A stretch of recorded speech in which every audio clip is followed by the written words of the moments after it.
Donc, 6 étapes pour choisir un métier quand on est multipotentiel. Donc, voilà la présentation qu'on va vous faire ce soir.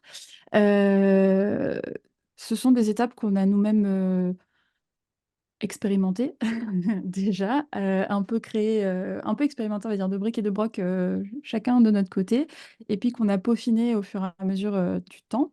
Je pense qu'on va passer directement à la présentation, comme ça ce sera Mhm. le plus simple. Donc, qui sommes-nous? Probablement que vous avez déjà peut-être vu ou entendu parler de nous. On va vous se présenter rapidement. Donc moi, je m'appelle Lauriane. En face, vous avez Julien.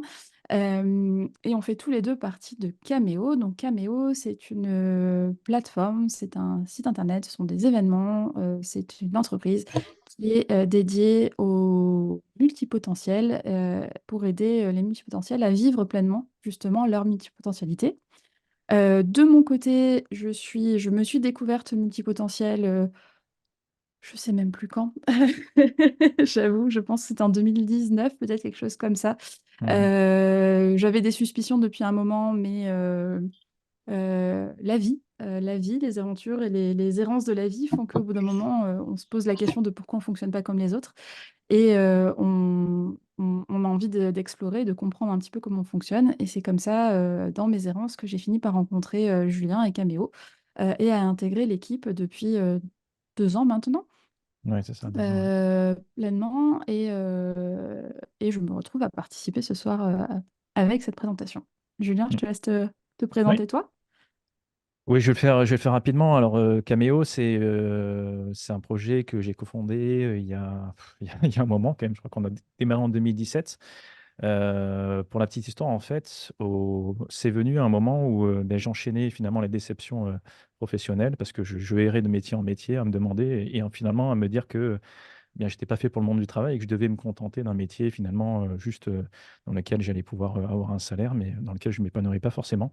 Et je devrais m'épanouir finalement dans mes hobbies, dans mes activités à côté.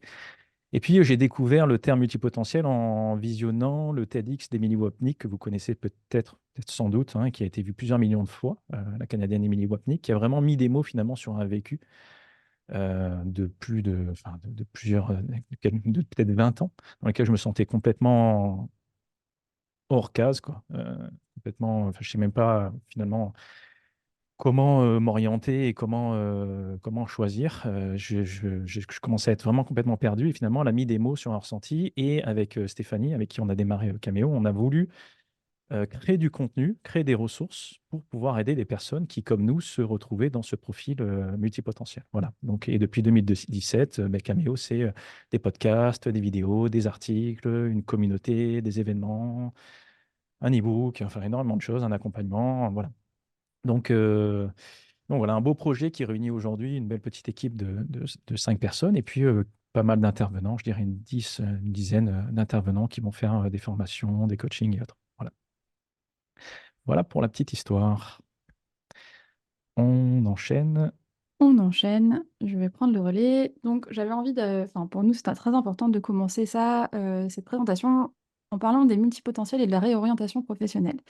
Parce que dans ma tête, il y a un truc qui est absolument évident, c'est que nous sommes des professionnels de la réorientation. C'est-à-dire que si vous vous reconnaissez comme multipotentiel, vous avez probablement déjà changé 1 milliard de fois d'activités, d'idées, d'études, de diplômes, de tout ce que vous voulez. Donc, il y a déjà, enfin, on a tous une capacité et des compétences dans la réorientation professionnelle qui existent, je pense, à part chez les conseillers d'orientation, il n'y a pas. Je me souviens d'ailleurs d'un conseiller d'orientation qui m'avait dit que je devrais être conseiller d'orientation tellement je m'intéressais à tout. Bon, c'était très sympa de sa part et j'étais très flattée, mais effectivement, c'était pas, ça me faisait pas vibrer plus que ça. Euh, mais on est des professionnels parce qu'on a été confrontés à ça toute notre vie, entre changer d'études, changer de parcours, changer de boulot parce qu'on teste, parce qu'on voit, parce qu'on prend des projets qui n'ont rien à voir avec notre cœur de métier à la base, etc. Enfin bref. Changer de métier, on sait faire.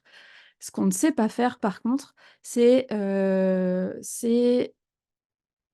comprendre comment on fait pour changer de métier. Ce qu'on a du mal à faire, c'est savoir qu'est-ce qui nous plaît, parce on a tellement changé de fois dans tellement de choses différentes qu'on ne sait même plus quel est le point commun entre ces différents éléments. Et donc, on ne sait plus à quoi se fier pour choisir un métier. C'est pas pour rien si la plupart des gens qui nous rejoignent chez Cameo, etc., ont plus de 30 ans, voire arrivent dans la quarantaine. C'est parce que ce qui, au début de notre vie d'étudiant et de notre vie professionnelle, est quelque chose d'hyper enthousiasmant. On va tester un nouveau projet, tester un nouveau boulot, changer de boîte, etc. C'est super fun, c'est super drôle, sauf qu'au bout d'un moment, on bloque en fait. On arrive à un blocage, on arrive à un mur et on est confronté à l'envie de construire des choses, à l'envie de bâtir sur ce qu'on a déjà fait, à l'envie de comprendre qui on est tout simplement. Et comme le disait Julien, à l'envie de se dire, mais est-ce que je suis fait ou faite pour travailler en fait? Parce qu'on s'épuise à faire des choses, on met beaucoup d'espoir dans chaque nouveau projet, et puis chaque espoir nous nourrit un certain temps, et puis on se lasse, et on finit par se demander si on est comme les autres, et on finit par se fatiguer, etc., etc., et par avoir des stratégies qui ne fonctionnent plus. Donc du coup, je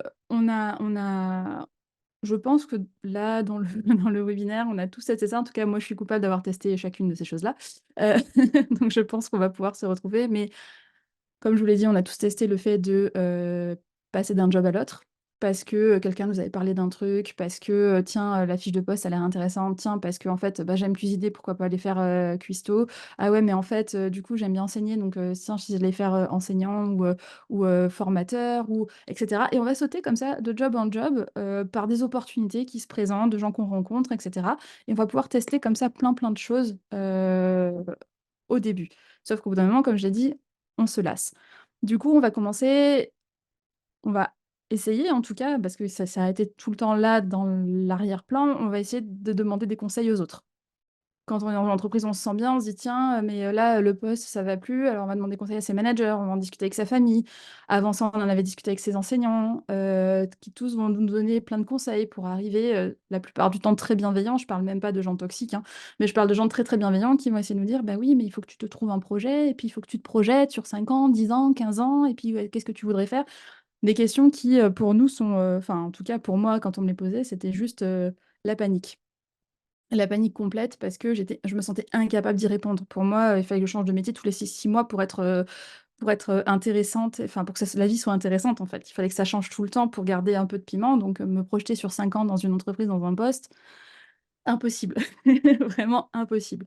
Du coup, après, ben, on essaye de faire appel à des professionnels, que ce soit des coachs, on s'intéresse un peu au développement personnel, c'est comme ça qu'on tombe sur des TEDx, c'est comme ça qu'on tombe sur des livres, sur des méthodes comme Ikigai, etc. Donc on va essayer de mieux comprendre comment on fonctionne et tout ça, mais il manque des fois des petits bouts. Et puis, on va essayer des bilans de compétences, mais pareil, les bilans de compétences, je ne sais pas si vous en avez fait, mais les compétences, bah, comme je dis, on est des professionnels de la réorientation professionnelle. Ces compétences, on les connaît très bien. Le problème, c'est pas savoir qu'est-ce qu'on peut faire, c'est qu'est-ce qu'on a envie de faire. Et cette question-là, le bilan de compétences ne nous aide pas du tout à y répondre. Et donc, du coup, c'est ce qui fait que c'est par ça, en fait, on est, que ce soit Julien ou moi, Julien, tu n'hésite pas à m'interrompre si tu veux ajouter des choses, mais que ce soit Julien, que ce soit moi, on est tous les deux, et beaucoup de membres dans l'équipe et dans les personnes, les intervenants qu'on a autour de nous au sein de Caméo, et même tous les gens de la communauté, on est tous passés par ça, on a tous essayé ça, et on s'est tous, comment dire, on s'est tous retrouvés bloqués face à la limitation de chaque option. C'est-à-dire que chaque option, on essayait de prendre qu'un petit bout, d'adresser une petite facette, mais n'avait jamais ce côté global dont on a besoin. Et c'est pour ça que au sein de Cameo, c'était en 2019, Julien, si je ne me trompe Oui, pas, ou 2020, qu'on a 19. du coup 2019, qu'on a essayé de mettre bah, tout ce qu'on avait appris sur ces choses-là, sur la réorientation professionnelle, toutes nos errances, en se disant qu'il fallait créer une méthode adaptée au multipotentiel. Et donc c'est pour ça qu'on a créé une méthode en 6 étapes, en essayant de se dire, OK, cette méthode est très simple, elle part d'un principe extrêmement simple, c'est à quelles questions il faut qu'on sache répondre pour trouver ce qu'on veut faire. Quels sont les éléments qu'on doit connaître sur nous pour arriver à retrouver notre compas qui nous permet de savoir un petit peu bah, notre boussole interne, ce qu'on appelle notre boussole interne, c'est-à-dire comment je fais pour savoir si une opportunité professionnelle est vraiment intéressante pour moi, est-ce qu'elle va vraiment me nourrir en tant que multipotentiel ou pas. Et on sait que dans le cas de notre profil, il y a beaucoup de critères qui ne sont malheureusement, entre guillemets, dans notre société, pas importants. Par exemple, tout ce qui va être en relation avec le statut. Est-ce que je vais avoir plus de pouvoir, plus de reconnaissance, etc. C'est pas vraiment des choses qui nous font vibrer. Et donc, du coup, bah, toutes les progressions de carrière qui sont tournées vers ça, vers plus monter l'échelle hiérarchique, hein. Si on est dans une entreprise, en général, on va essayer de nous faire monter parce que plus de pouvoir, parce que plus de salaire, parce que plus de statut. Sauf que pour la plupart d'entre nous, ça ne veut pas dire grand-chose. Le défi peut être intéressant, ça ne veut pas dire qu'on ne va pas le faire, mais c'est pas, il nous manque, enfin il nous manque, moi je pense pas que ce soit un manque, mais en tout cas, il nous manque ce petit truc qui fait qu'on va se dire, bah ouais, je vais avoir du pouvoir, je vais avoir un statut et ça me suffit. Ça suffit quasiment jamais. Et donc du coup, on a développé donc ces 6 étapes. Je sais pas si tu veux rajouter quelque chose, Julien, là avant qu'on passe aux 6 étapes. Non, non, tu as tout dit. Je te couperai au cas où, mais Ça voilà. marche. Donc, on va les prendre ensuite une par une, mais voici un petit peu les 6 étapes par lesquelles on pense de notre côté et sur lesquelles on a fait passer plein de personnes et pour qui ça fonctionne. Ce sont les 6 étapes par lesquelles on va passer avant de se dire qu'on va se lancer dans un projet. Ce sont toutes les questions, toutes les facettes qu'il faut arriver à connaître. Première chose que vous allez voir si vous lisez un petit peu ce qu'il y a, donc bah, je vais les lire pour les personnes qui sont en mouvement, qui ne peuvent pas être concentrées sur l'écran, mais la première étape sera comprendre ton histoire, d'où tu viens et où tu vas. L'étape numéro 2, identifier ton fonctionnement, comprendre l'histoire intérieure qui se joue en toi au quotidien. 3, définir mes envies. Identifier ton environnement, ça va correspondre à identifier ton environnement de travail idéal. Savoir te présenter, comprendre, exprimer ta valeur ajoutée. Organiser, étape 5, ma recherche ou ma prospection. Comment définir une stratégie adaptée à mon projet et à mon profil et à mes envies. Et 6, enfin, comment mettre en place mon plan d'action. D'accord? Donc, chacune de ces étapes, la première chose qu'il faut comprendre, c'est comme je vous disais au début, elle n'a pas de réponse en elle-même. D'accord. Le but de chaque étape, c'est d'aller chercher toutes ces informations qu'on a en nous, pour la plupart, parce qu'on a fait justement tout ce travail avant. Ces questions-là, ces éléments-là, on en a une grosse partie déjà en nous, mais on n'a pas forcément fait de lien entre elles. Ou alors, on n'a pas réussi à aller gratter assez d'informations sur chacune de ces expériences. Et pour nous, quand on pense que quand les personnes ont un profil multipotentiel, on est obligé d'avoir ces 6 facettes qui sont, maîtrisées, en tout cas abordées, connues et posées sur le papier pour se les intégrer vraiment et pouvoir arriver, face à une recherche d'emploi et se dire: «OK, ça, c'est un projet qui m'intéresse. Ça, sur le papier, ça a l'air sympa, mais en vrai, ça ne va pas correspondre à telle et telle partie ou à telle et telle chose de mon côté». Donc ce que je vous propose, là, c'est, qu'on aille, explorer, ben, étape par étape, exactement, ce qu'on doit savoir dessus, parce que, c'est ça, c'est le nombre d'étapes, c'est bien, mais c'est ce qu'on voit à l'intérieur qui est intéressant. Autre chose que j'ai oublié de dire, c'est, comme je dis, il y a pas de réponse universelle parce que il n'y a pas un seul profil multipotentiel. Ça, c'est vraiment quelque chose qui est important à comprendre. On se retrouvait tous dans le profil multipotentiel au sein de Caméo, par exemple, dans la communauté, dans l'équipe, mais aussi, au sein de la communauté plus large, mais on n'a pas un seul profil qui est identique. Parce que, on en parle souvent, si vous avez déjà vu sur des lives, ce genre de choses. Le profil multipotentiel, ce sont des curseurs sur certaines valeurs, besoins, et cetera, qui sont à des niveaux différents et donc du coup, cette combinaison de curseurs fait on est chacun, différent, chacun original et donc du coup, tout le fait d'aller chercher toutes ces questions va nous permettre de comprendre où sont nos propres curseurs et qui on est en tant que multipotentiel et ça, c'est souvent une question qu'on ne s'est pas posée avant. Tu voulais rajouter, quelque chose, Julien, peut-être? Mais peut-être rapidement par rapport à ce dont Mmh. tu parles et ces 6 étapes-là, c'est vrai que généralement, on se retrouve souvent avec des personnes donc quand ils nous exposent justement sur le fait qu'ils soient bloqués pour choisir un métier ou pour choisir un projet qu'on leur propose ou une opportunité qu'on leur présente, finalement, ils se focalisent tout de suite sur le comment et comme vous allez voir aujourd'hui par rapport à notre méthode, c'est le comment, finalement, il coule de source, mais c'est Bah, c'est pas, l'étape c'est 6. c'est l'étape 6 en fait, le C'est comment. pas... C'est vraiment une grosse erreur qu'on fait un petit peu, qu'on a tous fait. C'est oh, mais je veux faire ça, mais je sais pas comment, je pourrais pas faire, il faut que je reprenne des études, il faut machin, etc. En fait, on saute sur les opportunités, mais sans se demander vraiment, OK, c'est qui je suis et qu'est-ce qui est important pour moi. OK, vous allez le voir justement dans ces différentes étapes, c'est vraiment ce sur quoi on va se concentrer et on laissera le comment, on laisse le comment pour la fin. On n'est pas non plus en train de vous dire, voilà, ça c'est ta passion, celui-là. Mais OK, là, tu as identifié quelque chose qui est donc une hypothèse au projet que tu avais, que finalement tu as confirmé, Mm, et comment tu fais à la mener à terme. Voilà. c'est Comment ça. tu fais aller au bout et déjà à définir qu'est-ce qui est, c'est quoi le bout, parce qu'on a eu tellement tendance à croire qu'on abandonnait tout le temps les différents projets, les différents métiers qu'on a fait. Mais finalement, c'est pas, souvent, on ne s'est pas tout simplement demandé, mais c'était quoi la fin d'un projet, c'est quoi la fin Pas d'un mon métier, qu'est-ce qu'on est objectif. venu chercher. Et vous allez voir, c'est ce qu'on va voir dans ces différentes étapes. Voilà. Mm, mm. C'est vrai que quand on a créé cette présentation, on se disait au final que ouais, comme Julien le disait, on se pose souvent la question du comment. Et qu'en fait, si on regarde les 6 étapes ici, si on regarde par exemple un bilan de compétences classique, en général, on va avoir le 3, l'étape 3, définir mes envies éventuellement. Euh, on va avoir le 5, le 6. Parfois, on a un peu de coaching pour savoir se présenter, mais pas plus que ça. Et en fait, on oublie toujours le qui. On oublie toujours qui on est, en fait, et qu'est-ce qui nourrit les choses. Et on se disait aussi, je ne sais pas si tu te souviens, on se disait, mais il n'y a pas le pourquoi. Alors, je ne sais pas si vous connaissez la vidéo de Simon Sinek sur commencer avec le pourquoi. Start with why, c'est quelque chose qui s'applique. Et en fait, en discutant, on s'est rendu compte, enfin, on s'est rendu compte, non, parce qu'on le sait, mais Mm. il n'y a pas de phase pour le pourquoi, parce que le pourquoi se travaille tout au long de ces 6 étapes. En fait, à chaque fois, on va venir affiner un petit peu plus le pourquoi on fait les choses au fur et à mesure qu'on se redécouvre. Parce que c'est ça qui est important d'avoir, c'est que par ces 6 étapes-là, on va se redécouvrir, en fait, qui on est, qu'est-ce qui a bien fonctionné pour nous, etc. OK?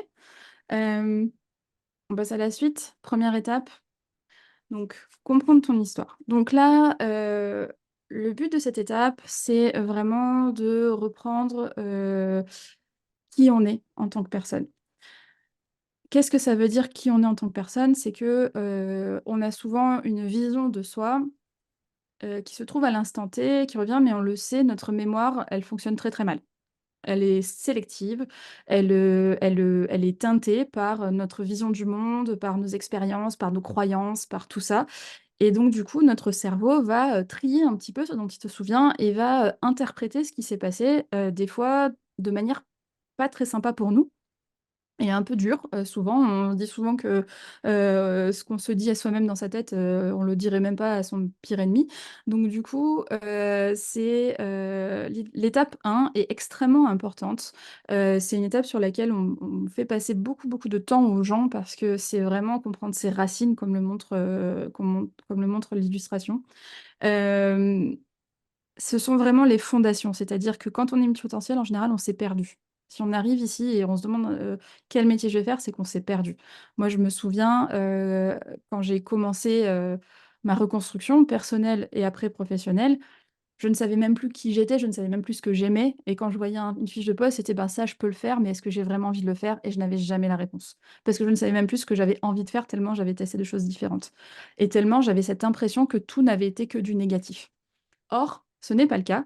Et donc, du coup, dans cette étape, on va essayer d'aller creuser un petit peu dans les racines pour essayer de remettre un petit peu d'objectivité et d'essayer de faire ressortir plein d'éléments qui vont permettre de modifier un petit peu notre vision de nous-mêmes. Et ça, c'est vraiment important parce que peut-être que là, on ne sait pas où on veut aller, peut-être que on a l'impression d'être instable, peut-être qu'on a l'impression de ne pas savoir ce qu'on veut, peut-être qu'on nous renvoie cette impression-là à chaque fois.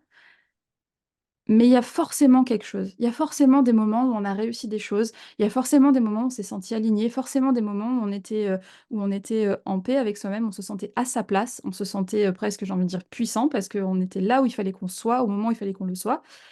Et c'est ces moments-là qu'on a tendance à oublier parce que notre cerveau aime bien se concentrer sur le négatif.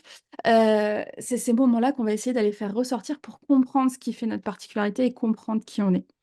Donc, Pour ça, les choses qu'on veut récupérer dans cette étape-là, donc évidemment, on ne pourra pas faire les exercices ce soir parce que c'est un peu compliqué d'aller faire tout ça, hein. C'est un programme qui se fait cette partie-là se fait sur 3 semaines de manière très intense. Donc c'est quelque chose de, voilà. Mais ce qu'on va aller explorer, ce sont nos choix passés. Pourquoi nos choix passés? Parce que quand on a du mal à choisir, nous, c'est quelque chose qu'on voit souvent et qu'on a expérimenté aussi, c'est que euh, on se dit qu'on n'est pas capable de faire des choix, des bons choix pour nous. Puisque les souvenirs qu'on a, c'est que tous les choix précédents qu'on a faits n'étaient pas bons, puisque sinon on serait pas obligé de se rechoisir maintenant. C'est logique. Donc ça veut dire qu'on doit avoir un problème, qu'on ne doit pas savoir faire de choix qui soient positifs pour nous. Donc un des premiers exercices va être d'aller creuser cette croyance qu'on a sur nous, puisque là c'est une croyance, hein. Si vous connaissez ce principe-là de fonctionnement en psychologie, c'est quelque chose qui va être extrêmement important. Donc, on va aller creuser notre manière de faire des choix. On va aller aussi creuser ce que je vous disais tout à l'heure, les réalisations passées. Tous ces moments, ce qu'on appelle, nous, les réalisations probantes, même si j'aime pas trop ce terme, mais qu'est-ce qu'on a fait de bien pour nous? Quels étaient ces moments où on se sentait bien, on se sentait fort? Et on va aller les chercher. On va aller en chercher, en chercher, en chercher, en essayant de ressortir à chaque fois le contexte, avec qui on était, qu'est-ce qu'on faisait, dans quel rôle on avait si on était dans un groupe, qu'est-ce qui faisait qu'on se sentait à sa place, qu'on se sentait aligné à ce moment-là. Le fait de cumuler ces réalisations, de cumuler ces choix passés, de cumuler ces réalisations, ça va nous permettre de sortir des choses, de sortir de notre zone d'excellence, par exemple. Donc, c'est cette zone dans laquelle, qui ne porte pas forcément de nom, qui n'a pas forcément qui n'a pas forcément c'est pas forcément une compétence qu'on va trouver dans une fiche de poste. Mais ça peut être quelque chose qui nous est unique à nous en tant que multipotentiel, parce qu'on a tellement naviguer sur des postes différents, sur des expériences différentes, on a développé une compétence qui ne se trouve pas chez les autres. Souvent, ça va être des compétences de transmission parce que on a tellement soif d'apprendre, on a tellement fait de choses qu'en fait, on devient extrêmement bon à expliquer ce qu'on fait et à transmettre et à partager nos choses. Des fois, ça va être de savoir mettre les bonnes personnes ensemble, de savoir faire ressortir ce qui est bon chez les autres. Donc, en fait, on va aller creuser pour essayer de trouver cette zone d'excellence qui fait votre particularité. En parallèle de ça, euh, une notion qui est hyper importante, moi je trouve, dans ce qu'on fait et dans tout ce que j'ai pu expérimenter à ce sujet-là, c'est la création d'une équipe. Donc une équipe, c'est qui? C'est décider, c'est-à-dire c'est se rendre compte que quand on fait ce genre de voyage, parce que c'est une vraie aventure, hein, à la redécouverte de soi-même, c'est extrêmement difficile de le faire tout seul. C'est long, ça bouscule, on va chercher des choses qui sont difficiles en soi, etc. Et on ne peut pas le faire tout seul. Mais comme on l'a vu avant, il faut faire attention à qui on écoute. Parce que, il y a des gens qui peuvent être très très bien intentionnés, mais qui n'auront pas la capacité de nous aider, de nous supporter comme on le sait. Donc construire une équipe, c'est quelque chose qui est important en assignant vraiment des rôles très précis à certaines personnes. Vous allez avoir votre support inconditionnel. La personne, vous savez que quoi que vous lui disiez, elle va être à fond avec vous. Parce que, voilà, même si ça va pas, elle va dire tu peux y arriver, etc. Vous allez avoir la personne qui va vous challenger, qui va vous dire ah ouais, mais attends, dans ce truc-là. Mais l'idée de l'équipe qu'on construit, c'est que déjà, on sait que la personne est bienveillante, on lui demande de faire ce rôle-là, et surtout, on va aller la chercher quand on a besoin d'être challengé. Je vais aller chercher mon challenger quand je vais commencer à avoir une stratégie, à essayer de mettre en place ma stratégie, et je vais lui expliquer, et je vais attendre de lui qu'il vienne me challenger sur cette stratégie-là, parce que je vais avoir besoin de ça à ce moment-là. Je vais avoir besoin de son regard et de sa capacité critique pour venir m'apporter plus d'informations. Donc, créer son équipe, c'est extrêmement important et ça fait partie des choses qui vont pouvoir vous aider à ce niveau-là. Tout ça pour essayer de trouver son étoile du Nord, comme on disait. Donc, l'étoile du Nord, c'est pas le prochain boulot, c'est pas la prochaine mission, c'est pas le prochain projet. L'étoile du Nord, c'est votre grande orientation dans la vie.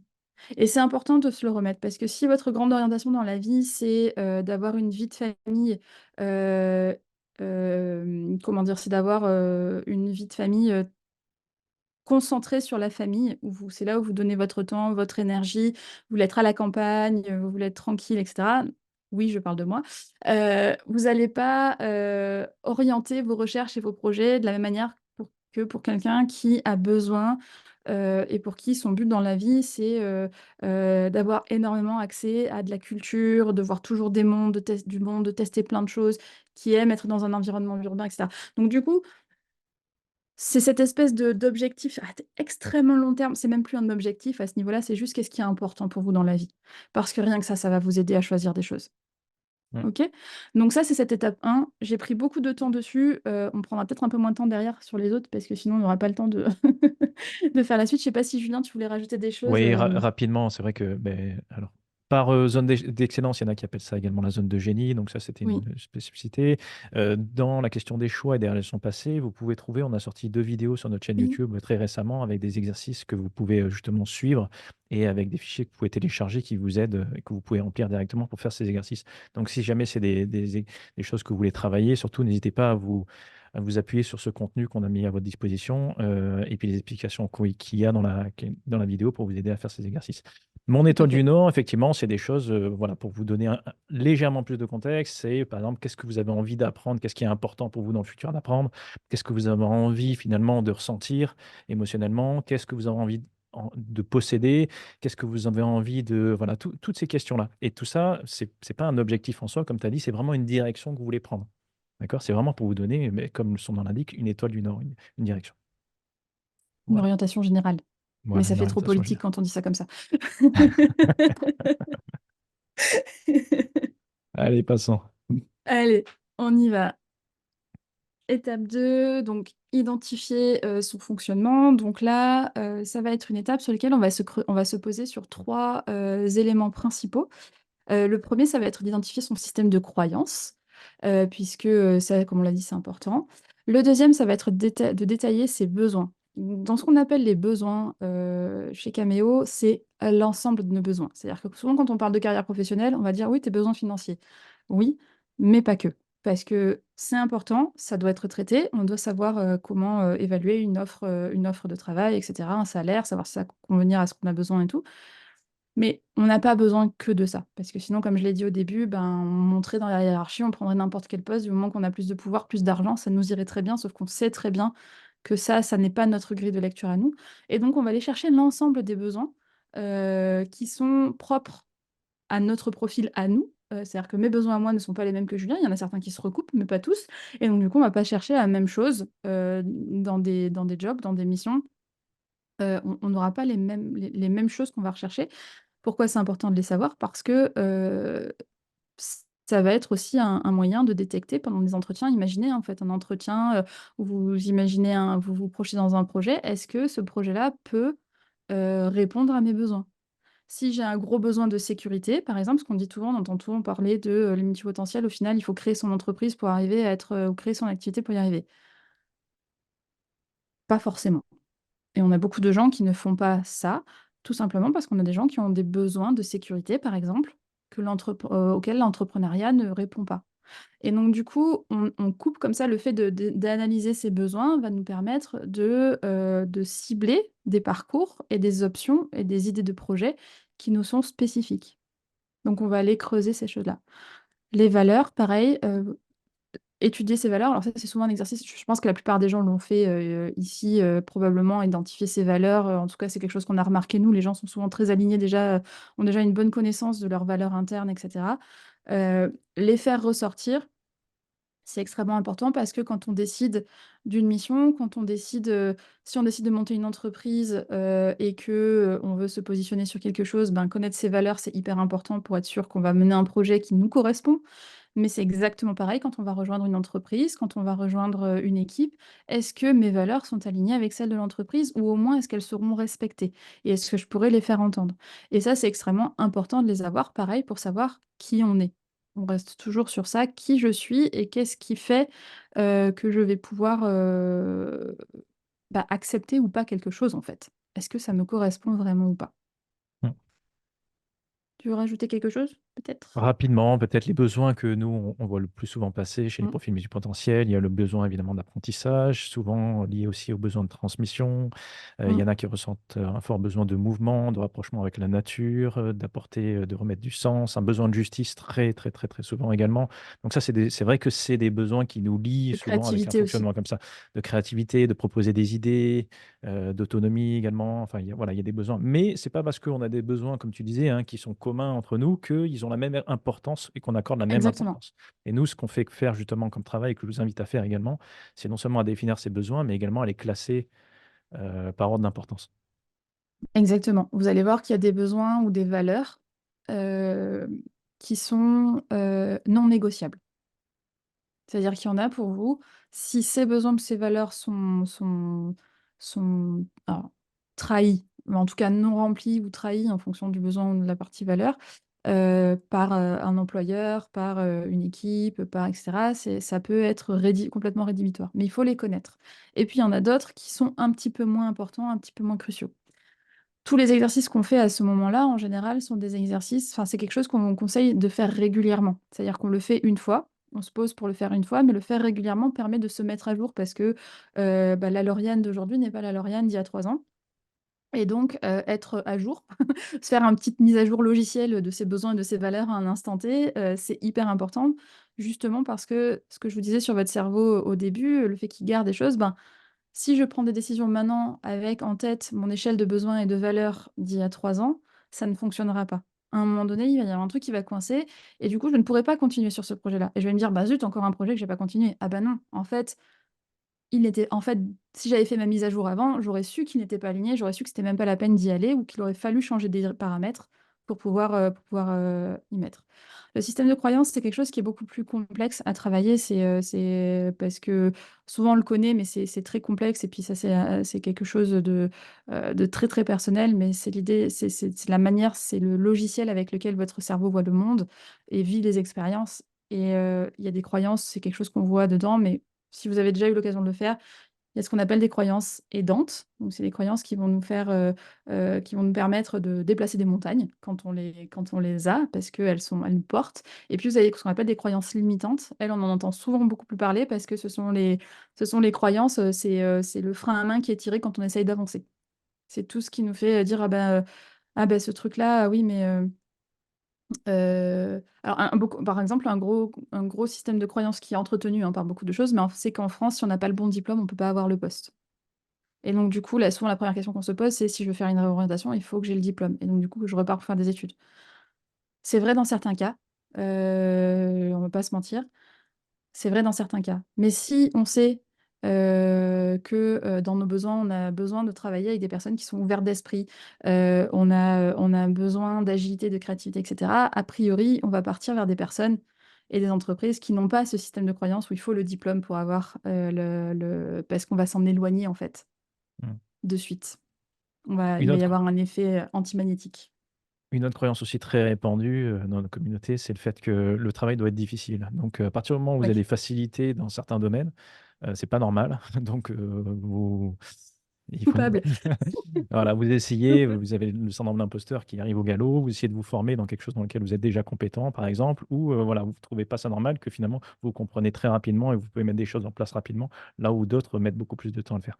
Donc ça aussi, de bien le comprendre et de bien comprendre tout ça, finalement, ça va vous servir notamment à l'étape 4 qu'on verra dans quelques minutes, qui est le fait de pouvoir l'exprimer, tout ça. Parce que si Mm. vous n'avez pas travaillé ça en amont, comment vous voulez finalement l'exprimer lors d'un entretien d'embauche ou lors d'une création d'entreprise et de votre communication en tant qu'entrepreneur? Si vous Mm, n'avez pas mm, mm. travaillé tout ça, ben que c'est flou pour vous, ben ça le sera également pour les gens à qui vous adressez. Voilà. Tout à fait. Tout à fait. Étape 3? On passe à l'étape 3. Oula, on va peut-être devoir accélérer, je pense. Ouais. On n'est pas en avance là, si on regarde dessus. Alors, définir mon envie. Là, on va commencer, du coup, quand on arrive à cette étape-là, on va commencer à essayer de projeter un petit peu sur maintenant, je suis là, moi, en 2024. Quelles sont mes envies pour le futur? Donc là, on a passé tout ce qui était notre conception du monde et qui on a été, et toute notre construction, et on va arriver à qu'est-ce qu'on veut faire. Donc là, on va parler, vas-y, si tu veux passer la slide, on va définir quelque chose que vous connaissez qui ressemble beaucoup à ce qu'il peut y avoir au niveau de l'ikigai, par exemple. À qui ou à quoi je veux être utile? Quels sont mes désirs, notamment professionnels, mais pas que, profonds? Quels sont mes combats? Quelles sont mes aspirations? Tout ça, ça va nous servir à trouver ce qui est moteur chez nous. Ce qui fait que on va être capable de déployer une énergie folle pour aider quelqu'un, par exemple, un ou une amie qui se lance quelque part, et puis nous, il y a un truc qui nous plaît, et puis on va y passer des heures parce qu'on est parce qu'en fait, il y a des choses à l'intérieur qui correspondent et qui sont motrices pour nous. Donc, on va essayer de comprendre qu'est-ce qui nous fait avancer au final, et on va essayer en parallèle de définir notre environnement de travail idéal. Donc, qu'est-ce que c'est un environnement de travail idéal? C'est quel rôle je vais avoir. On se souvient que dans les réalisations probantes, on avait vu quels étaient nos rôles. On les fait ressortir, notamment en se disant quel rôle je menais à ce moment-là. Donc, quels sont les rôles qui peuvent correspondre dans une entreprise? Quelles sont les valeurs avec lesquelles je veux travailler? C'est-à-dire que avant, on a travaillé nos valeurs personnelles, celles qui étaient importantes. On va pouvoir travailler quelles sont celles qui sont adaptées à l'environnement de travail. On peut pas tout faire, voilà. Quel type d'entreprise et quel type de culture d'entreprise est OK pour moi? Qu'est-ce que je recherche? Qu'est-ce qui m'intéresse? Quel degré d'autonomie j'ai besoin d'avoir? Tout le monde n'a pas besoin. Alors, il y a beaucoup de gens qui disent: «Beh, multipotentiel, vous voulez beaucoup d'autonomie». C'est pas forcément le cas pour tout le monde. On a beaucoup de personnes, bah, moi la première, hein, j'ai un TDAH. Une des premières choses, qu'on sait sur le TDAH, c'est qu'on a besoin d'avoir des instructions et un cadre très précis, de l'autonomie à l'intérieur, mais le fait de nous laisser en autonomie à 100%, ça peut être dangereux. Heu, pas dangereux, pour nous, mais dangereux pour, les délais et la finalité du projet. C'est une autre histoire. Mais en tout cas, c'est des choses qu'on va pouvoir définir pour essayer de comprendre un petit peu, bah, voilà, qu'est-ce qui nous fait avancer et dans quel cadre on a envie d'exprimer, et d'apporter ce qui nous fait avancer au niveau professionnel. Donc là, on était, pas mal sur le développement, sur des choses qui pouvaient s'approcher du développement personnel au final avant, des grandes questions sur soi, des grandes informations sur soi. Là, on commence à petit à se centrer sur vraiment le futur au niveau de notre travail. Mmh. OK? L'environnement de travail, c'est vrai notamment, enfin, aussi bien d'un point de vue salarial que dans un point de vue entrepreneurial, hein. C'est-à-dire que c'est également l'environnement de travail que vous voulez créer, vous l'instaurer. Parce que si finalement, vous posez pas ces questions et vous créez votre propre boîte, ça peut devenir une prison, votre propre prison, hein. C'est-à-dire que vous pouvez commencer C'est à avoir ça. des clients finalement avec qui vous n'avez pas envie de travailler, mais qui vous apportent de l'argent et finalement vous pouvez vous mettre dans un piège tout seul. Donc, c'est super important et évidemment de connaître également toutes ces, tous ces critères pour pouvoir, bien le mettre en place de votre côté ou, voir un petit peu l'entreprise chez qui vous allez postuler, voir un petit peu qu'est-ce qu'ils mettent comme action. Parce que dans les mots, hein, tout le monde est bienveillant, tout le monde laisse Mmh. l'autonomie, blablabla. Enfin, je vous la fais pas, vous connaissez tout ça. Ce qui est important à chaque fois, hein, parce que quand vous lisez LinkedIn, c'est pas rien. Tout le monde il est bienveillant, tout le monde il est il réussit et cetera. Non, non, quelles sont les actions derrière que vous mettez en place pour prouver ce que vous amenez comme valeur? Ça, Mmh. c'est toujours, fondamental. Si vous arrivez dans une entreprise, il y a toujours un moment où ils vous demandent des questions. C'est là justement où les valeurs qui sont importantes pour vous, vous pouvez poser les questions. OK, pour moi, c'est important ça. Qu'est-ce que vous mettez finalement en place pour vos employés, pour leur laisser une autonomie, pour, et cetera, et cetera? Voilà. Exactement. Tout Étape à fait. 4. Étape 4. Alors, savoir me présenter. Alors ça paraît un peu, brut arrivé comme ça, mais si on reprend, toutes les étapes qu'on a fait jusqu'à présent, au final, heu, on a réussi à, comprendre qui on était, d'où on venait, comment on fonctionnait et où est-ce qu'on voulait aller. On a aussi, appris à, définir nos ce qui était, les places qu'on prenait, dans les projets, quelles étaient les activités idéales et cetera. Donc on a déjà énormément de choses et donc du coup, on va faire tout un exercice, à ce niveau-là pour partir de tout ce qu'on a fait et arriver à se présenter. Je te laisse mettre la slide pour, que les gens comprennent. Mais en gros, c'est un peu le processus qui est suivi pendant cette étape-là. On part de la place qu'on prend dans un projet, des activités idéales, de l'exploration de métiers qu'on fait, donc une exploration rapide, mais ce qu'il ne faut pas oublier, c'est qu'en général, quand on se pose ces questions-là, on a quand même des idées des trucs qu'on a envie de faire. Je veux dire, on s'est pas baladé sur LinkedIn en se disant, «Je sais pas du tout, je sais pas du tout, est-ce que je deviens pâtissier ou est-ce que, je vais, aller, aller, je sais pas, dans la fonction publique ou, est-ce que je vais, ouvrir, une bibliothèque, enfin voilà, tenir une bibliothèque, on a quand même un petit peu on a des idées, c'est juste qu'on ne sait pas comment les choisir et tout au long de ce qu'on a fait, toutes les étapes qu'on a fait avant et nous, c'est marrant, on le voit, là, on a une session du parcours en ce moment et on le voit dans les échanges, c'est, «Ah ben, j'ai déjà plein d'options, qui s'enlèvent naturellement, en fait, parce qu'on se rend compte qu'elles ne correspondent pas à nos valeurs, qu'elles ne correspondent pas à nos besoins, qu'elles ne correspondent pas à ces choses-là. Et donc, du coup, ça fait un tri tout seul. En fait, c'est ça qu'il faut comprendre, c'est que en se reconnectant à qui on est, on fait un tri tout seul sur les options qui s'ouvrent à nous pour arriver à trouver notre fil rouge également. Une fois Mm. qu'on a tout ça, on va être capable de comprendre quelle est notre particularité. Donc, notre particularité, notre valeur ajoutée, au final. Alors là, c'est un discours très business, très entreprise, etc. Mais ça reste l'objectif, hein, c'est de trouver un nouveau boulot. C'est comment arriver à se vendre. Pas à se vendre seulement grâce à ses compétences, même si c'est important et que c'est attendu, mais ça va être en fait tout le tour. En fait, qu'est-ce qui va faire que vos compétences à vous, surtout si elles ne sont pas sanctionnées par un diplôme ou quoi, comment est-ce que je vais arriver à les vendre grâce à ce que j'ai déjà fait, grâce à qui je suis et grâce à ce que moi j'imagine du monde. C'est se vendre grâce à ses réalisations, sa personnalité et sa vision. Et c'est l'humain, en fait. On fait ressortir l'humain, on fait ressortir votre profil, votre spécificité pour arriver à définir un pitch final.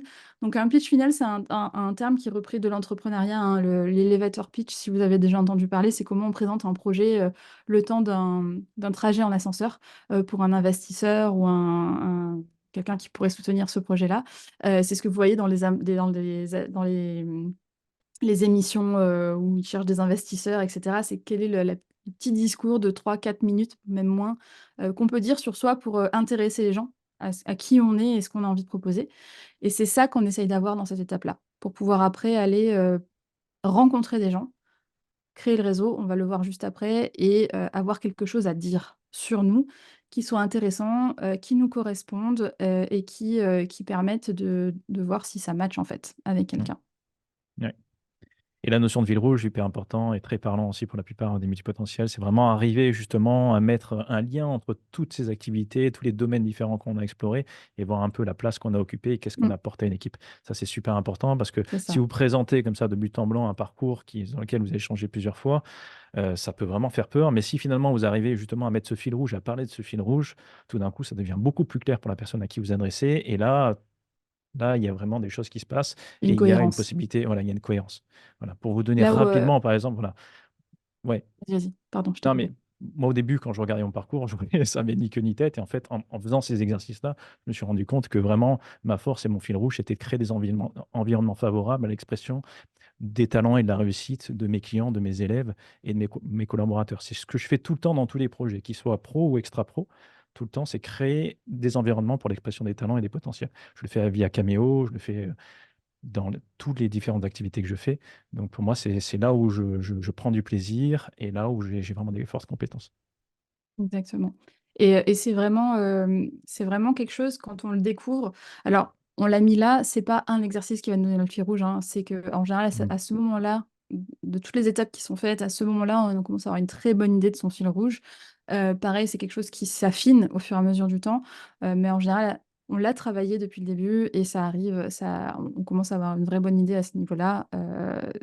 Ce qui est intéressant ce qui- c'est une force, mais je pense même personnellement, quand on commence à comprendre la cohérence qu'il y a dans notre profil, quand on commence à comprendre qu'est-ce qui nous a attirés dans chaque chose, dans chaque expérience qu'on a eue, qu'est-ce qui a fait qu'on a pris du plaisir parfois et que parfois ça n'est pas été le cas, ça nous donne tellement de force. Mm. Ça nous redonne tellement de force parce que souvent, bah, comme je disais, on se sent pas très très bien, on se sent pas super en confiance et découvrir son fil rouge et se rendre compte qu'en fait, on n'est pas du tout parti dans tous les sens, mais que c'est la même chose qu'on a cherché à chaque fois et c'est juste qu'on a eu un terrain d'exploration extrêmement vaste, ça fait un bien fou.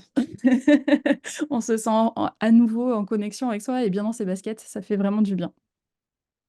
C'est Donc là en voilà. particulier où une équipe peut vraiment aider parce qu'avoir un regard extérieur justement sur tout ça, Bah ça oui. permet vraiment de clarifier tout ça. Moi, c'est un exercice que j'adore faire, que j'adore accompagner, faciliter parce que j'ai l'impression d'être Sherlock Holmes et de vraiment d'essayer de voir un petit peu quel est le lien et d'aider la personne à trouver ce lien. Enfin, c'est vraiment un des meilleurs exercices. C'est ça. Allez, étape 5, organiser ma recherche. Tu veux prendre le relais ou Ouais, comme tu veux. ouais, comme Je peux. non, bah vas-y, allez, vas-y. Allez, Tu c'est maîtrises mieux cette parti. partie-là. Pff, Je pense que tu la maîtrises tout autant que moi. Donc, là, on est dans l'organisation de sa recherche. Une fois qu'on a fait tout ce travail et qu'on a commencé à écarter certaines hypothèses de projet, et je le rappelle, c'est pas ce qui manque, hein, en ayant un profil multipotentiel, une idée à la seconde, c'est pas ce qui manque, les hypothèses de projet, les idées de projet. Le tout, c'est justement d'avoir cette méthode pour filtrer tout ça et garder celles qui ont une probabilité élevée finalement dans lequel on peut se sentir épanouir dans la durée. Donc là, une fois qu'on a identifié tout ça, c'est de partir d'organiser sa recherche. Et par organiser sa recherche, on entend souvent le fait de construire son réseau, de construire et d'entretenir son réseau. Souvent, les gens bloquent sur le fait de construire son réseau. Ils ont l'impression que c'est le plus difficile à faire. Souvent, quand on nous demande, c'est oui, mais je ne sais pas comment aller vers cette personne, etc.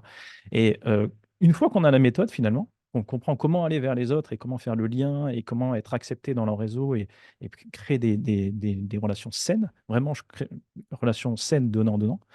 Heu, Finalement, on se rend compte que le plus compliqué, entre guillemets, ça va être de l'entretenir, ce réseau. Ça va être de penser aux gens de son réseau, ça va être de les aider, ça va être de faire le lien. Mais bonne nouvelle, c'est quelque chose qu'on fait très facilement en tant que multipotentiel. On arrive à faire les liens entre les domaines, entre les gens. Donc c'est vraiment génial. Utilisons cette compétence finalement pour créer et entretenir notre réseau en connectant les gens entre eux et en faisant en sorte que ça donne, que ça mène à des beaux projets et que finalement, on arrive à aussi à avoir ces relations saines avec laquelle il peut y avoir, «Ah beh, tiens, j'ai pensé à toi et puis je pense à» voilà. Donc tout ça dans le but, de préparer son projet et de voir aussi, de rentrer en contact avec des experts, des gens peut-être qui ont déjà des positions qu'on pense qui peuvent être intéressantes pour pouvoir, commencer une enquête métier et par enquête métier évidemment, hein, ça parle de soi, c'est-à-dire: «OK, j'ai dans l'idée de faire, votre métier, de faire, certaines missions que vous faites aujourd'hui.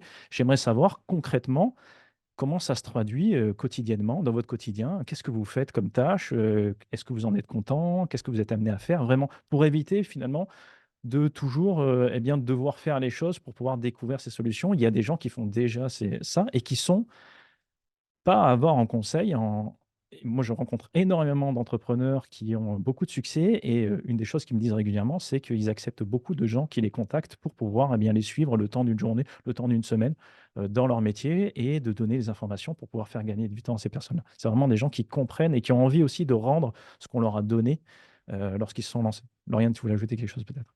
Oui, je voulais dire, souvent on a peur de déranger les gens, mais ce qu'il faut voir, c'est que la plupart des gens n'aiment pas être dérangés pour rien, mais s'ils savent qu'ils peuvent vous apporter quelque chose et qu'en plus en faisant ça, ils parlent d'eux et de leur histoire, en général, c'est extrêmement facile Mmh. d'obtenir ce genre de rendez-vous parce que les gens, adorent parler d'eux et adorent pouvoir aider.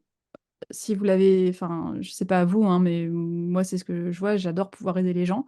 Parler de moi, ben, c'est ce que je connais le mieux, en fait, c'est le sujet que je connais le mieux, donc si je peux le partager, ben, ouais et au final, si vous lisez Le Quartier Libre, c'est ce que je fais toutes les semaines, je parle de moi, entre autres et donc du coup, voilà, c'est pour ça aussi qu'on a la partie surmonter ses blocages parce qu'on a beaucoup de on se dit beaucoup de fois: «Cette personne est occupée, elle va pas y arri je vais la déranger pour rien et je suis pas sûre» et cetera. Il y a des moyens pour le faire, il y a des méthodes pour le faire, pour être sûr que c'est efficace, qu'effectivement vous n'allez pas lui faire perdre son temps, mais qu'aussi, il y a des choses sur la psychologie à comprendre sur le fait que si une personne peut vous aider, en général, elle va le faire. Mmh. On l'a vérifié encore hier, hein, avec un expert, dans un des domaines sur lequel on est en train de travailler, pour Cameo.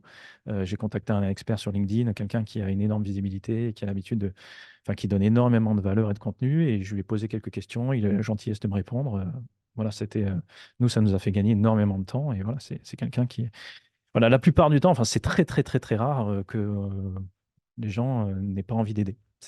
Voilà. Donc voilà, le but, ça va être de travailler son réseau pour pouvoir organiser sa recherche, organiser sa prospection, voir un petit peu, à qui on peut s'adresser, commencer à faire des enquêtes métiers ou des enquêtes de projet pour voir si jamais ce qu'on a envie de proposer va répondre à une problématique et on va apporter une solution à une problématique, du marché pour être sûr que finalement on ne se lance pas dans un projet qui, ne rencontre pas d'audience. Voilà. Et puis une fois qu'on a tout ça, on termine par la sixième et dernière étape, qui est le fait de mettre un système d'organisation en place. Voilà, c'est, fondamental. À quoi sert un système? Ça peut faire peur finalement quand on entend ça. Moi, quand je parle d'organisation et Lauriane a fait toute une conférence sur la thématique de l'organisation que vous pouvez retrouver, sur la chaîne YouTube aussi, hein, en intégralité. Et elle était passionnante cette conférence et tout le monde l'a adorée donc voilà. Merci, merci Lauriane. Mais voilà, ça fait un petit peu peur de mettre des systèmes parce qu'on a l'impression qu'on se construit une prison dans laquelle on ne peut plus sortir. Non, c'est pas du tout ça en fait. Quand vous construisez un système d'organisation, déjà que vous le vouliez ou non, déjà je veux casser une croyance. On a tous des routines. Le fait de ne pas avoir de routine, c'est que vous en avez une en fait. Donc on a tous une Tu routine. me piques ma C'est con, hein. conférence. Donc, C'est voilà, on a tous un système d'organisation, mais il faut que votre système d'organisation, en fait, vous permette de retrouver, en fait, un système d'organisation va vous permettre d'être constant dans vos efforts et dans votre avancée vers votre objectif. Parce que vous vouliez ou non, vous allez tous perdre équilibre à un moment donné. Vous allez avoir une baisse d'énergie, il va vous arriver des trucs dans la vie. Voilà, on connaît tous ça, hein. Les gens qui essaient de vous faire croire le contraire, comme quoi ils ont que des réussites, c'est ce qu'on appelle du bullshitting, c'est n'importe quoi. On a tous des hauts et des bas. Et en fait, ce système d'organisation est là pour vous faire retrouver votre équilibre enfin, plus rapidement, parce que vous allez le perdre, mais vous allez le retrouver plus rapidement grâce à votre système d'organisation. Il est là juste pour ça. Et pour pouvoir aussi faire des points réguliers par rapport à ce que vous allez mettre en place.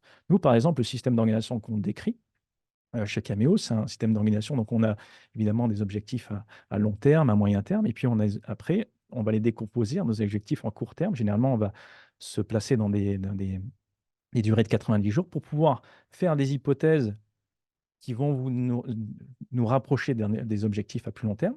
Et puis, faire le point tous les 3 mois pour voir si jamais on se rapproche ou pas, si on doit continuer vers ces actions ou si on doit arrêter. Donc, ce système d'organisation va vous aider justement à définir ces étapes, à définir les priorités et à mettre les bons outils en place. Parce que là aussi, pareil, hein, je pense que vous êtes comme moi, la course à l'outil parfait, c'est sans fin chez nous, hein. Dès qu'on nous parle d'un nouvel outil, dès qu'on voit, tiens, on parle de Trello, tiens, on parle de Notion, tiens, on parle de tel outil, de To-Do List, etc., on est toujours là à vouloir tester, tester, tester pour trouver l'outil c'est parfait. horrible. Or, c'est pas du tout ça, en fait. C'est horrible. C'est pas comme ça, c'est pas l'outil qui doit nous définir le système d'organisation, c'est l'outil qui doit finalement s'adapter à nos objectifs et à notre fonctionnement.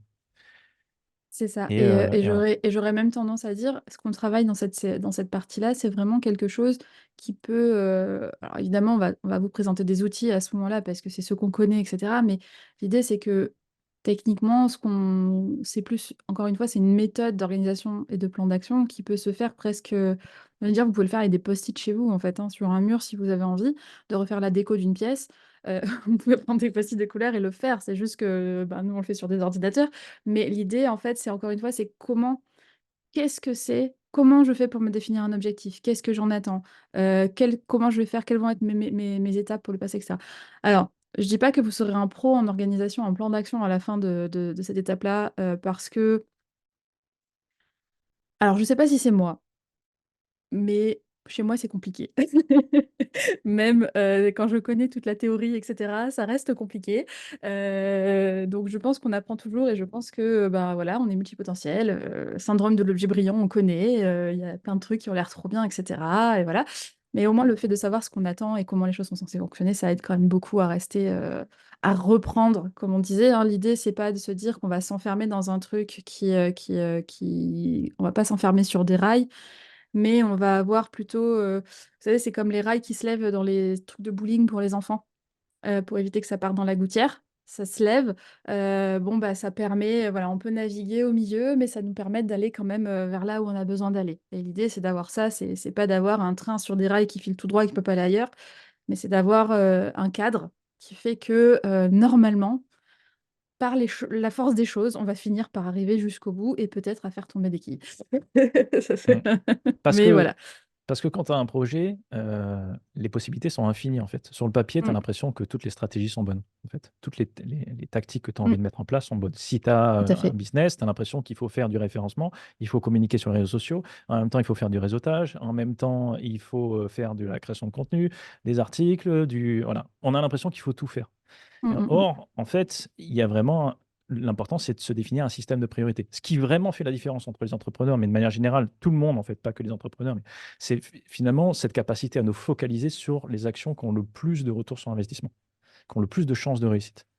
Mm, Et mm, justement, dresser un plan d'action comme ça et avoir un système va nous permettre de définir déjà quelles sont ces actions qui ont le plus de chances de nous rapprocher de nos objectifs, et mm. puis de faire un point régulier pour pouvoir être agile quand même, hein, et changer de cap si finalement, les hypothèses n'étaient pas bonnes.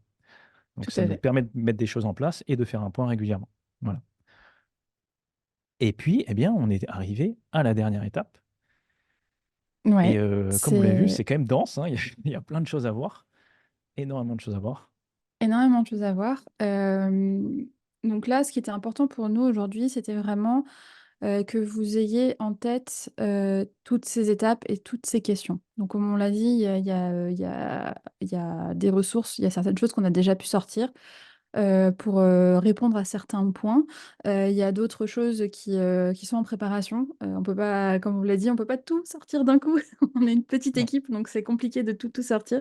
Euh, mais on voulait vraiment vous partager une méthode qui fonctionne, qui a fonctionné pour nous. Alors nous, on l'a créé de briques et de broc en l'expérimentant nous-mêmes, chacun de notre côté.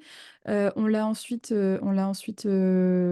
formalisé et organisée pour que, elle puisse être suivie par d'autres. C'est ce qu'on appelle le parcours. On a eu plus de 50 personnes qui l'ont déjà suivi et qui ont suivi cette méthode. Hem, L'idée, c'est que, comme on l'a dit, hein, c'est trouver ces choses-là, même une fois qu'on sait qu'il faut les trouver et une fois qu'on vous avez cette liste-là, vous pouvez aller chercher les exercices qui correspondent, à droite, à gauche dans les différentes choses que vous allez trouver. Nous, ce qu'on a voulu, c'est vraiment créer un espace, qui permette de passer par les différentes étapes de cette période dans un temps donné, au lieu de passer des années comme nous, que les gens puissent faire ça dans un temps, beaucoup plus court et beaucoup plus, concentré, et surtout en éliminant toutes les choses qui ne fonctionnent pas. Puisque, bah, on a déjà parlé des bilans de compétences normaux et cetera, tout ce que nous on a fait, qui ont un peu été des errances, on les a enlevés et on a pris ce qui nous intéressait et on a enlevé ce qui n'y était pas. Et donc du coup ce programme s'appelle le parcours. Hem, Ce sont ces étapes, c'est-à-dire que ce que vous avez vu ce soir, c'est littéralement le programme du parcours. C'est ce qu'on voit, étape par étape. Heu, à la fois par de l'auto-coaching, à la fois par des séances de coaching personnel pour venir lever tout ce qui est croyances, tout ce qui est, trouver son fil rouge et cetera. Et aussi des séances de groupe, puisque une des grosses forces du parcours, c'est, heu le co-développement, l'intelligence le collective. co-développement, voilà, ce qu'on Mmh. appelle le Ouais. co-développement, qui est un gros mot, je trouve pas c'est pas un mot Ouais, joli, c'est vrai. mais il est pas beau, mais c'est un principe, qui fait que quand vous faites le parcours, vous n'êtes pas seul, en fait. Donc on a parlé au début de l'équipe qu'on se crée autour de soi et cetera, mais la plupart des gens, la plupart d'entre nous, quand on est multipotentiel et on se relance dans ces recherches-là, on a l'impression d'être très seuls. On a l'impression d'être les seuls à fonctionner comme ça. On a l'impression d'être les seuls à avoir vécu ces moments difficiles, ces moments de doute, ces moments où on se dit: «Mais c'est pas possible, je rentre pas dans les cases et pourquoi toutes les cases, elles sont comme ça alors que je suis jamais rentrée dedans? Et pourquoi, moi, j'arrive pas à rester dans un job ou en tout cas, y rester, à être intéressée par ce job, plus de 6 mois, 1 an, 18 mois en fonction de la chance qu'on a?» Pourquoi j'ai l'impression, d'enchaîner ces cycles de passion, puis d'ennui et de m'ennuyer, de m'ennuyer, de m'ennuyer? Pourquoi ça me suffit pas juste de recevoir mon salaire à la fin du mois et de continuer comme ça et cetera? Pourquoi j'y arrive pas? Et on se sent très seul parce qu'on se rend bien compte qu'autour de nous, les réactions, vont être: «Bah, tu as un boulot, sois content» ou «Bah, c'est bon, tu as un salaire, mais il y a pire que toi dans la vie», «Bah, le boulot, c'est pas fait pour s'amuser». Enfin bref, toutes ces réflexions-là, on se les est prises, on n'ose plus parler et le fait de créer une synergie comme ça, un groupe, au sein du parcours, ça permet de guérir tellement de blessures juste par le partage, juste par, l'avancement, de pas être seul parce que c'est un travail qui est lourd à faire. On va creuser énormément de choses parce que chacun des points que vous avez vus ce soir, chacune des étapes, sont vraiment explorés en détail et en profondeur pour être sûr d'avoir des réponses solides, et le soutien du groupe est extraordinaire. Je pense que c'est une des choses les plus fortes du parcours. Sincèrement, le fait d'avoir, comme on vous disait, il y a une session qui est en cours là, ils se font des cafés toutes les semaines ensemble pour discuter, faire les points d'avancement. Ils ont leur mastermind le lundi pour définir leurs objectifs de la semaine, pour faire voir quelle mission ils vont faire. Les game storming sont extraordinaires aussi, c'est des sessions de coaching en groupe où en fait tout le groupe, on va utiliser l'intelligence collective et toutes les idées de tout le monde dans le groupe pour arriver à faire avancer le projet de chacun. Ce sont des choses qui sont très fortes et heu et donc voilà, on voulait vous en parler puisque, on est en période d'inscription, en ce moment pour la session 8, qui va être la dernière session qui va démarrer avant l'été. donc qui va être, voilà, qui va démarrer, bah, très, très rapidement, hein, fin mars. Ouais. Julien, si tu veux, prendre, si tu as des choses à rajouter? Je Oui, sais plus. juste pour vous dire, bon, voilà, on vous a donné pas mal d'étapes, pas mal d'exercices. Regardez un peu les ressources aussi et on vous enverra d'ailleurs par email Demain, oui. les ressources dont on vous parlait demain. Si vous ressentez le besoin, voilà, d'être accompagné, d'avoir un groupe de personnes qui se posent des questions identiques aux vôtres, avec des challenges voilà, très proches des vôtres, effectivement, le parcours peut être la bonne solution. Si c'est quelque chose qui vous intéresse, réservez rapidement, finalement, un rendez-vous avec nous pour qu'on puisse avoir un échange pour voir si jamais il y a vraiment, une collaboration, parce que c'est rien d'autre que ça, hein. C'est une collaboration. On ne Mmh. fait pas les choses à votre place, vous Non. ne faites pas les choses tout seul. On C'est vraiment une collaboration et voir si finalement nous, le but, c'est d'avoir un groupe avec vraiment une bonne synergie de personnes qui veulent avancer et veulent trouver ces réponses-là. C'est Mmh. pour ça qu'on limite également, parce qu'il y a beaucoup d'investissements de notre côté, on limite, les sessions du parcours, elles sont limitées en nombre et vous avez, au Et en maximum, des place. groupes voilà et en place, on a un maximum 9 personnes. Là, ça a commencé évidemment déjà à se remplir. Donc si c'est quelque chose qui vous intéresse, vous allez sur la page du parcours, cameo.fr/parcours, prenez rendez-vous avec Aurore ou moi, hein, vous aurez Aurore ou moi et puis on parlera pendant une bonne heure, hein, de votre parcours, de vos objectifs, de qu'est-ce que vous cherchez à atteindre. On vous en dira un peu plus sur le parcours si jamais, bien finalement, c'est quelque chose que vous voulez savoir et puis on verra si jamais, il y a une relation de travail qui est possible ou pas. Voilà, tout simplement. Tout à fait. Du coup, est-ce qu'il y a des alors c'est un peu tard, on a déjà dépassé un petit peu, donc si jamais il y a des gens qui avaient des engagements, n'hésitez pas à y aller, il y a pas de souci, on va passer à une partie un peu, questions-réponses si vous le souhaitez. Mmh, Tous ceux qui je voulais juste vous remercier, de votre participation et de nous ouais. avoir écoutés toute cette heure. Ça fait très plaisir de pouvoir, partager ça. On espère très, très sincèrement que ça vous a permis d'avoir des choses concrètes. C'était vraiment important pour nous que vous puissiez repartir avec des choses, que vous allez pouvoir actionner derrière. C'est-à-dire que là, vous avez toutes les étapes et tout ce qu'on cherche à chaque fois. Hem Et l'idée, c'est que, bah, évidemment, ça nous ferait plaisir que vous rejoigniez le parcours, on va pas se mentir. Heu, le fait d'avoir toutes ces étapes et toutes ces informations, on espère que, ben, même si ça prend plus de temps et même si, voilà, il y a vous préférez partir, sur, le faire de votre côté, que vous sachiez ce qu'il faut avoir et Mmh. faire pour avoir, un fonctionnement qui fonctionne pour vous et de futurs projets qui vous correspondent vraiment, avec lesquels vous êtes à l'aise et qui vous parlent tout simplement. Parce que parce qu'on le mérite, mince.